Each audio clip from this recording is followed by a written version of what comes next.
The title for Ducati back in 07. He moved over with the Australian to Honda and won the title in 2012. So he is now a 3 times MotoGP World Champions, winning crew chief Christian Gambarini. And of course, so closely affiliated with The pair of them up all done with Bagnaia, attacking now into turn 7. Third gear, then into the tricky turn 8 where his teammate Bastianini crashed in the Grand Prix last year. Then over this crest, wind the power back on through turn number 9. Some 12, approaching 200 kilometres now at this point as well. Then back to the first gear, turn 13. And then it's right to complete the lap there for Bagnaia.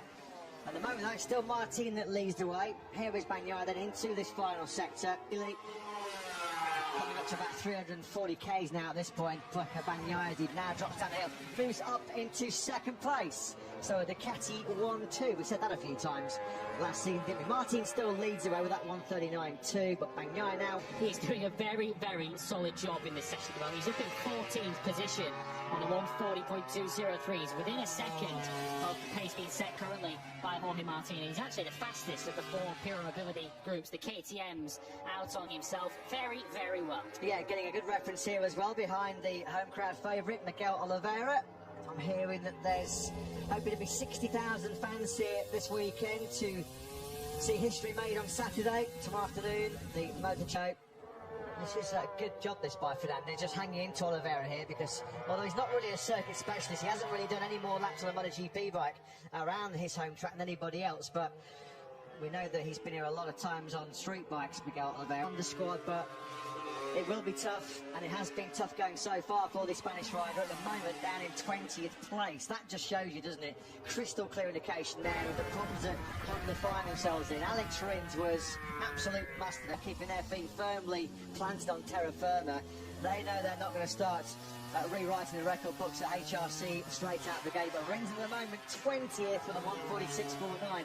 And that's just shy of 1.5 seconds off of the... He's going to have to make to switch across from that Suzuki, which was such a rider-friendly motorcycle, and moving across to the Honda, which, when you listen to Alex Marquez's comments, who of course has gone in a different direction away from Honda onto a Ducati, he spoke straight away about the feedback as they learn their way on that Honda. Joan Mir currently in 13th position on a 140.041, and Alex Rins is 6/10 slower in 20th as we head into the final 6 minutes of this session. Personal best all over our screens. The riders will be keen to at least get up. Later on this afternoon, we remind you with this new weekend format, with the addition of the sprint race, it does now mean that today's times will decide places in Q1 and Q2 for tomorrow morning's qualifying session. So every single... Mentioning dark horses earlier on, Alex Marquez certainly falls into that category. Absolutely. He's looking very good and very buoyant to be on that Ducati now. Up in second place, the 2 Repsol Hondas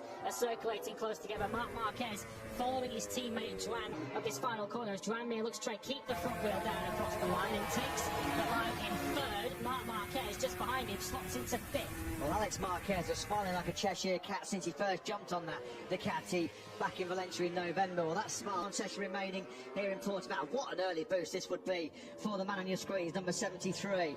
He was beaten into submission, wasn't he, last year by the failings at Honda. He felt unloved, he was unhappy, but completely galvanised by the switch over to the P1 in P1. And Marini slots into 2nd place, another rider that we're expecting big things from early on in this season. Marini joins Marquez in the 138. Alex Marquez had a really good marker there from the Aprilia of Maverick Vinales, who himself moved up into the top 60 minutes. The full 1 hour, 40 minutes you feel of race prep, and then the last 20 will be just like effectively qualifying section. Everybody goes gangbusters to try and secure one of those direct top 10 places into Q2.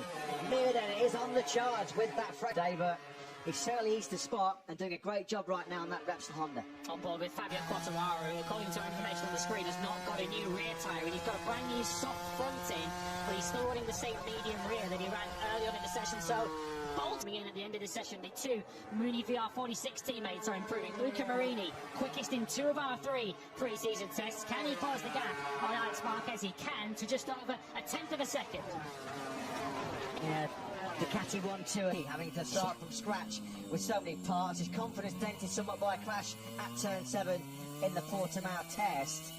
You just feel like it being in the last year of his contract with KTM. I'm sure they've got an option on him. Why would they want to lose such a prized asset as Brad Binder? But in the 20